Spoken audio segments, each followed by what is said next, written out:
In here today, it's time for Sunday school, so this door over here for those in that category. Hope you're blessed by being here today. Again, if I haven't met you before, I'm Jono, and it's my honour and privilege to bring God's word on a regular basis here and share it with you today. We're going to the book of Job. If you've got a Bible today, if you haven't, don't stress, it'll come up on the screen. But if you've got one, Job chapter 1. While you're getting there, I'll put that picture up on screen, which this is a picture from 2 doors down. It's the gymnasium 2 doors down that we trialled about a month ago now. And the trial went really well, and I've got 2 chairs here, and these are actually trial chairs. So they're stackable chairs that we're looking at buying. So we've ordered 6 of those because that's the minimum amount we could order, and there's potentially another 144 coming to make our order up to 150. So thank you for those who have been generous in already given a donation towards the future fund to get us started with these things. So we need a padded chair because of the acoustics of the room. It just helps cut that down a little bit, and they need to be stackable and pretty lightweight, says Phil, who nearly died when he had to, we can't see where he is at the moment, but these ones we used for our trial day, I think nearly broke him in two. So we're looking for something a little bit lightweight to pack up easier.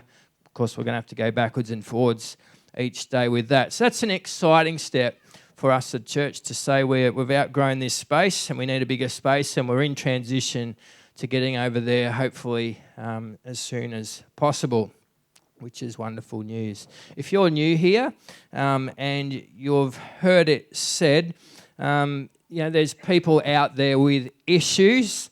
Well, here at this church, we actually embrace that, saying we've all got issues. We don't say that's an offensive comment. We understand that this is what the cross of Jesus is all about.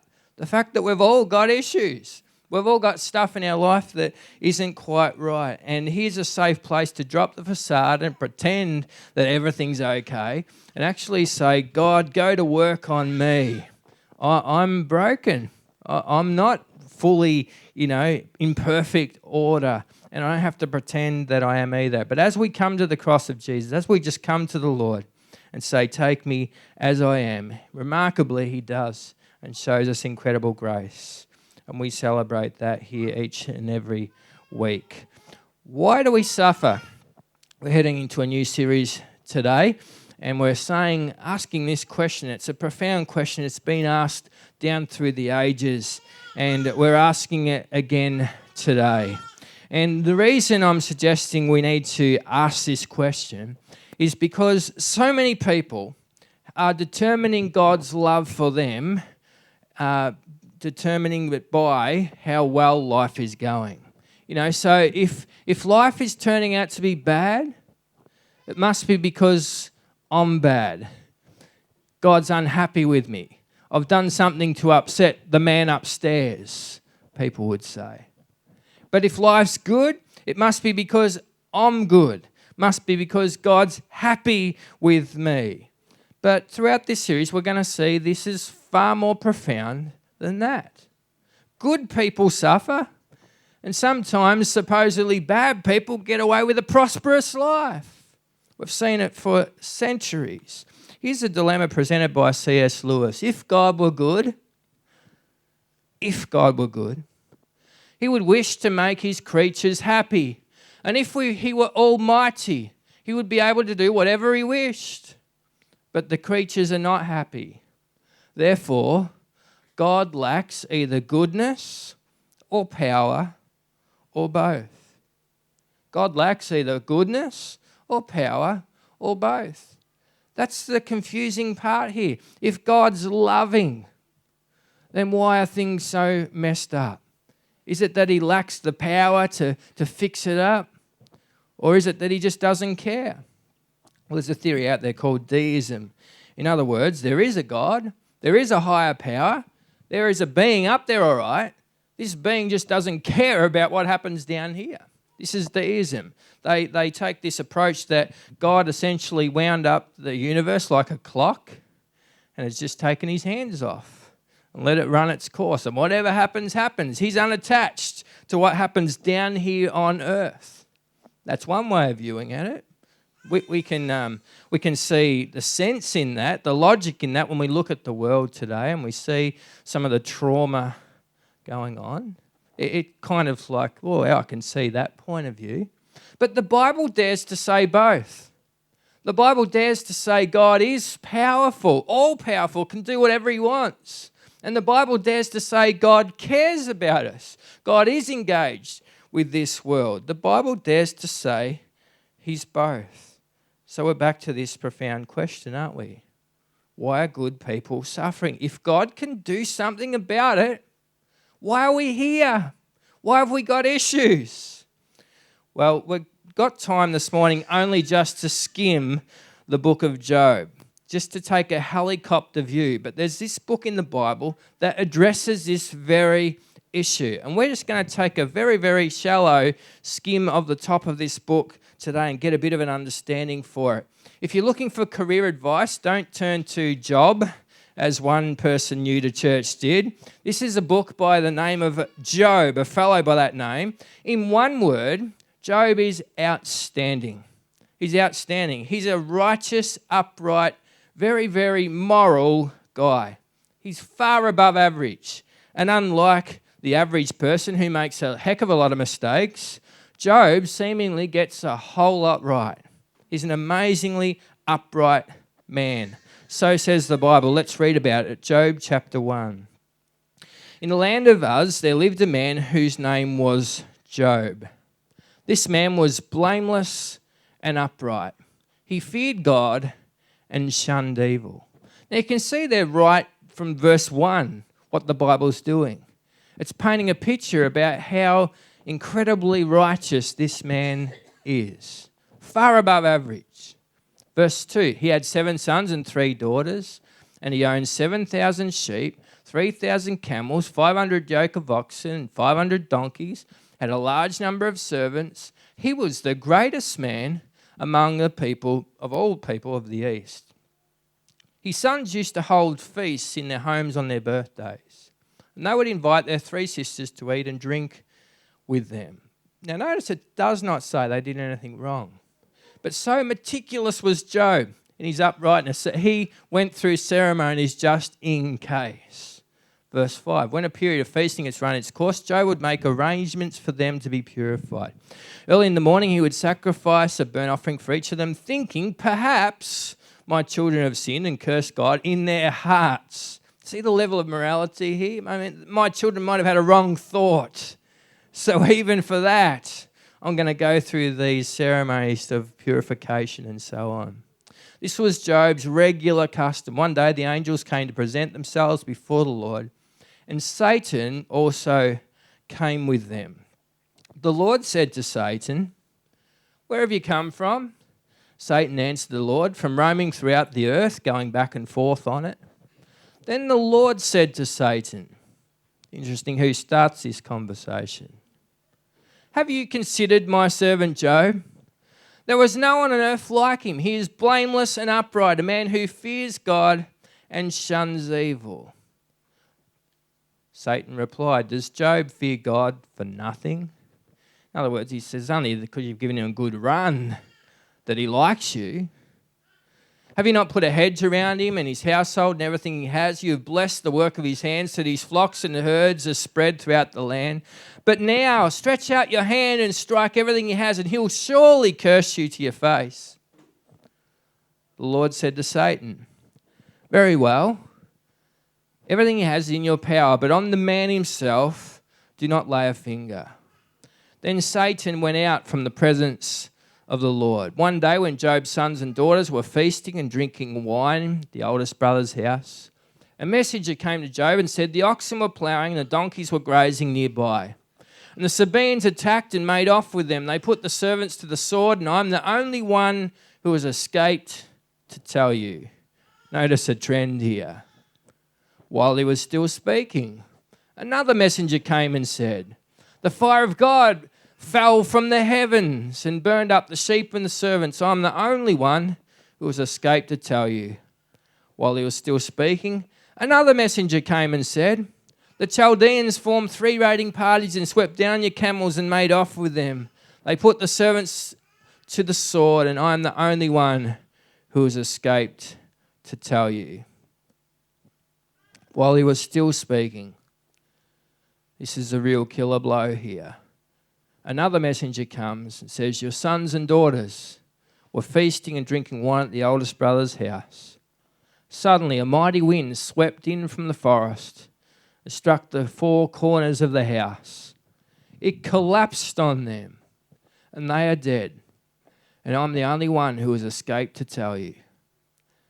At this, Job got up, tore his robe, shaved his head. This is all symbolic of entering into a period of mourning. He fell to the ground in worship. Verse 21, he says, "Naked I came from my mother's womb, and naked I will depart. The Lord gave, and the Lord has taken away. May the name of the Lord be praised." In all this, Job did not sin by charging God with wrongdoing. And may the Lord add his blessing to the reading of his holy word. I said we've only got time for a helicopter view of this book. So here it is. Chapter 1 to 3, we have the interaction with suffering. In chapters 4 to 37, interaction with his friends. And then the book finishes with Job having an interaction with God. Interaction with suffering. I mean, we just saw a snippet of it there in chapter 1. I mean, everything that could have gone wrong did go wrong, right? Job loses everything overnight. Sometimes we exaggerate, don't we? We make that statement, "Oh, you know, that guy lost everything overnight." Here's a guy that actually did. He lost everything overnight. Everything precious to him was gone. In utter misery, he would later say, "I wish I'd never been born. I wish I'd never been born." I mean, that's how bad it got for Job. Then interaction with his friends from chapter 4 to 37. I say friends in inverted commas because who needs enemies when you've got friends like this? These are guys that for 30 chapters or so sit around basically saying, "Job, it's your fault. It must be your fault. I mean, God's perfect. It can't be God's fault. It must be your fault.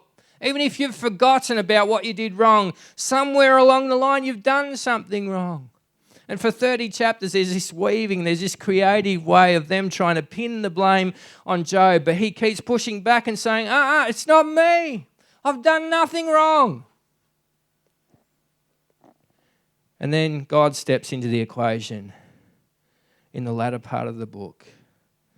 And these guys who we thought were Job's friends, they have only one filter to process pain and suffering with. And that is that Job's at fault somewhere along the line. And yet God comes in and changes everything about this story and says, "You guys are wrong." He's not wrong. He's not sinful. There's something far more profound here going on than that. So let's make 3 observations about suffering from this book. Firstly, it's mysterious. Don't let anyone tell you otherwise, as though suffering always has this precise cause and precise effect that we understand. There's a mystery in this. And this is the point of this book. It pictures a guy that's so upright, so godly, such a good model of everything we would aspire to be like. And it pits him as the one having troubles. I mean, why pick Job? For that very reason, to show that the guy at the top of the tree, who always gets it right, can still suffer, can still go down in pain. A God-fearing man, the most loyal the kingdom of heaven has at this point in time, goes down for the count. In verse 3, we read today, God names him to be the greatest man among all the people. This is God saying that. This is in the Bible. This is in the Bible. This isn't Job saying about him himself. I mean, if I wrote a book and I said, this bloke, Jono, he's the greatest man in Australia. I mean, I could just have a false sense of ego. I could just be saying it wrong. I could be inflated in my own opinion of myself. But this isn't Job saying it of himself. This is God saying it of Job. He's a man that's the greatest man in the world at the time. God's saying he's a delight. I've found the ideal guy, a man deserving of the best life, So of all people to deserve, if we want to use that word, a carefree existence, we've found the man. We've found the man. This isn't a guy that deserves to have his health gone and his children gone and everything about him gone, washed up in a mess. But this is what happens. We can understand it, can't we, when it's the guy that cheats the tax system that winds up here. We kind of, in our hearts, perhaps say, well, they deserved it. We might not verbalise those words, but we can kind of make those presumptions. Or the woman who says to her husband, I'm going to do the shopping, but walks 3 doors down and has an affair with the next, the neighbour, 3 doors down. We can sort of reason that through and go, well, if they fall on hard times, well, then they deserve it. I mean, look at how they're living their life. Or the child, that youth that steals from their parents in order to go and buy drugs. I mean, we can look at a scenario like that and we go, well, they've deserved it. They brought it upon themselves. We can't do that here. We can't do that with Job. We can't add it up. It doesn't add up. There's a mystery here. There's no way to rationalise his pain. And that's the point of this book. That's the very point of it. We can't say, well, the reason he had a car accident was because last week he was working in the shed and he hit his thumb with a hammer and he said a rude word, he said a nasty word. And that's why all this has been brought upon him. No, there's nothing like that here. Not a trail of it. Nothing at all. We say some cruel things in the churches today. Things like this, a guy said to me just recently, his wife died of cancer and he said, I didn't have enough faith for her to be healed. My heart breaks when I hear things like that. I didn't have enough faith for her to be healed. My mind goes to, how about your workmate who's an atheist and still living freely and hasn't said a prayer to God and is now walking around cancer-free? How do you explain that? What faith do they have? They're not claiming to have any faith in God, and yet they walk free. A doesn't always equal B. Just because someone's got suffering, B, doesn't mean A, they've done something sinful, something to deserve it. Something that has placed them in a category where God is exacting judgment on them because of that. No. This is the point of Job. Find another case study because you won't find it here. Here's a guy that is the most godly out there. Now, I've heard, though, in recent times, people have come up with a new code to this book. They've cracked the magic code. They understand why Job suffered. There's people out there that say that. I know why. I've found the secret. It's because he let fear into his life. That's what people are saying. That in chapter 1, where he's offering sacrifices for his children unnecessarily, he was fearful. And because he was fearful, he let the dark side in. Satan had access to his life because he was fearing and he was full of worry, and we're not meant to do that. I've got lots of problems with that. Let me give you 3. Why would Satan need to go and ask God for permission to touch Job if he already had access to his life? Makes no sense at all. If Satan already had access into Job's life because of fear, he doesn't need to ask God for permission. He's already got the access into Job's life. Why does God in chapter 2 admit there's no good reason Job's suffering? That's what God says. Chapter 2 of this book, in verse 3, he says to Satan, you incited me against Job to ruin him without any reason. This is God, the Almighty, saying that there's no good reason. There's no good reason that Job's in this place. No good reason. One final point to note. When we get to the end of this story, when God intervenes and tells all the friends to shush up because you got it all wrong, God says, you're in the wrong and Job's in the right. And Job's been saying all along, I haven't done anything wrong. I haven't done anything to deserve this. And God says right at the end of this book, I'm angry with you, speaking to the friends, chapter 42, I'm angry with you because you've not spoken the truth as my servant Job has. He was blameless. He was upright. There was no reason for this to happen to him. Well, some of you this morning are saying, well, that's depressing news. I mean, if I can live in an upright, godly way and seek to always be honourable and still get into a ditch, still get to the point where my life is miserable and I lose everything, what's the point? Why even bother trying? And this is what some people decide about suffering. Well, it makes life meaningless. I mean, because Job winds up in such a bad place here, we could say, well, what's the point of trying? Couldn't we? Many do.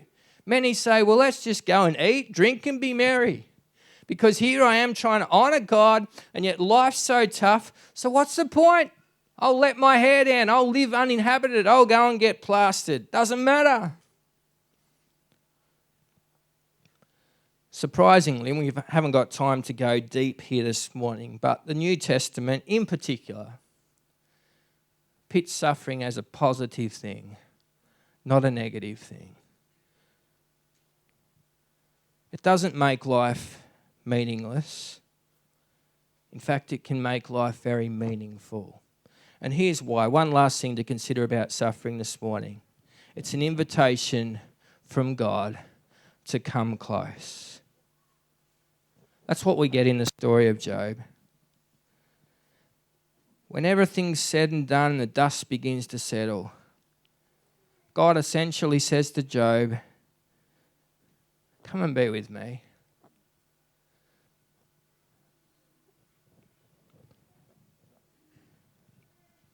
Does it solve all the difficulties? In Job's case it did. Doesn't always in our lives.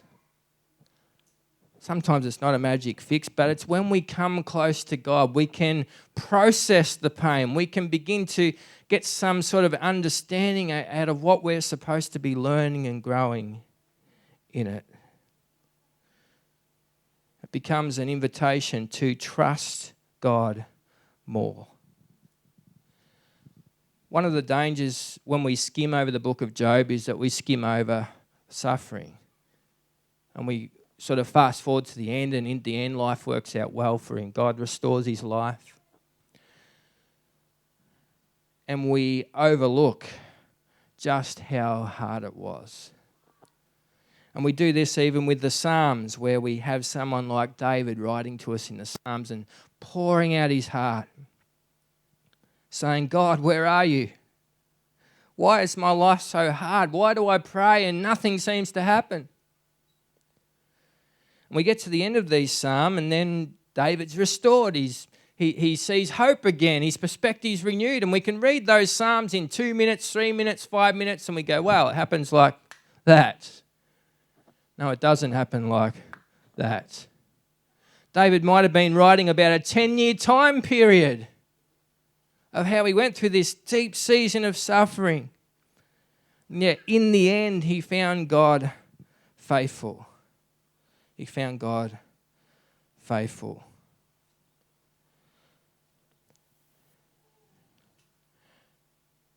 Job ends up asking God a lot of questions. He wrestles with God. God's response is to ask questions back. God never actually rebukes Job for any of his questions, for any of his confusion, for any of his murmurings. And sometimes even with our highlights that we pick out of a book like this, we pick the wrong ones. We pick the ones that make life sound easy versus the ones that make life sound difficult. We don't give those equal airtime. Let me give you an example. Probably the most well-known verse in this book is, though he slay me, yet will I trust him, Job 13:15. So we marvel at Job. We go, wow, there's a man in intense suffering, yet he's still this model of trust. You know what the next verse says? But I'm going to bring my case before him. In other words, I'm going to ask him why, because this is so confusing. I don't get it.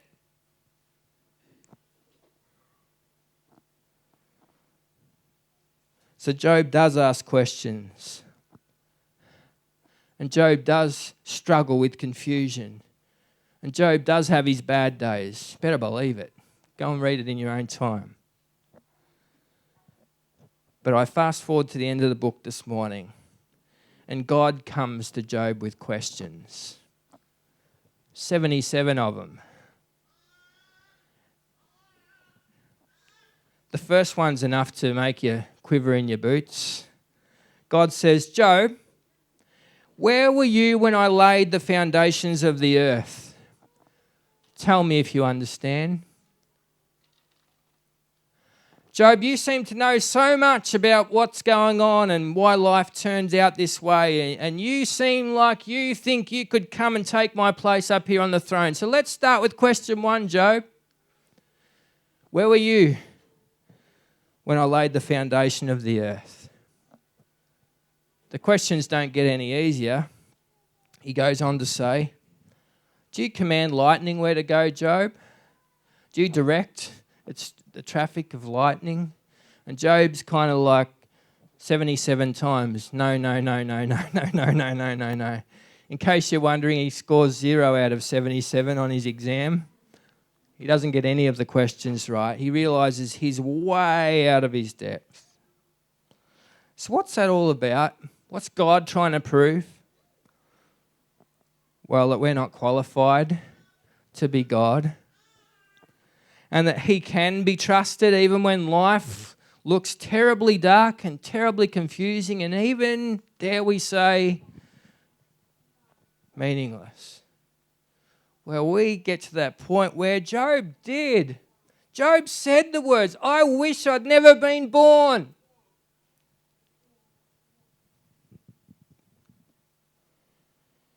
And he gives up and he says, when God starts asking questions, Job just puts his hand over his mouth and says, sorry I ever spoke. And God continues on pursuing Job. No, that's not where we're ending up here, Job. That's not good enough. You're going to reason with me, God says. Keep coming. Keep coming. I've got more to ask. And God keeps pursuing him and pursuing him and pursuing him because he wants his heart. He wants his heart. Sorry if you're looking for the easy answer, because there ain't one. The book of Job finishes with no answer at all for why the godly suffer. That's what the book sets out on, this exploration. Let's work this out. Why do good people have bad stuff happen? And we get to the end of 42 chapters and we get nothing about that. We get nothing about the why, but we get plenty of how. We get a picture of how the righteous suffer. And let me tell you how. With the Lord right beside them. So Job can say in the end, the Lord is my shepherd. I've got everything I need. And even though I walk through the valley of the shadow of death, and I do, I'll fear no evil. Because the Lord is right beside me. Notice what the psalm doesn't say there. I won't fear any evil because there's no evil to be feared. Doesn't say that. There's plenty of darkness around. But I won't fear it. It's not overtaking me. Because why, Job? Because I'm with you. I'm with you. I'm with you. There's so much more we could say, but time's gone. Let's close out this morning. And I want to ask the question, what have you done with God's invitation to come near to you? The Bible says, draw near to God and he'll draw near to you. If we went around the room this morning, I'm sure there's tons and tons and tons of sad stories.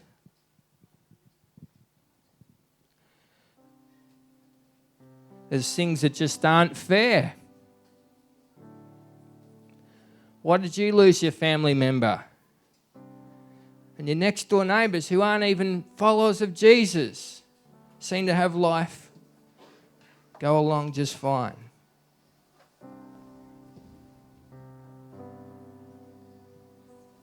We don't understand all of these things.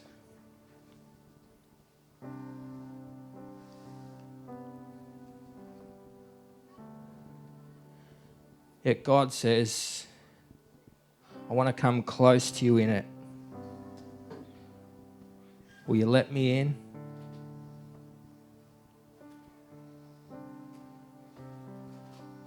I want to give you a minute to think across the course of your life. The things that are confusing, the things that you thought would have been fixed by now, the things that you would have thought would have been broken through by now. God would have come through. God would have fixed and made a difference. Still you wait.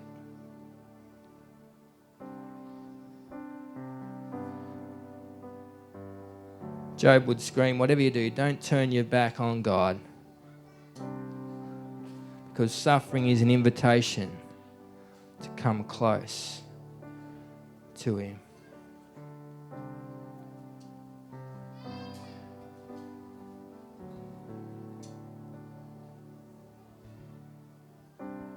So bring those things before the Lord this day.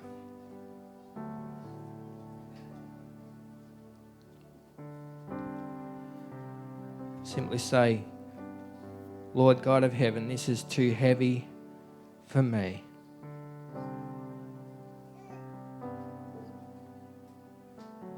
I bring it to you and I receive your healing.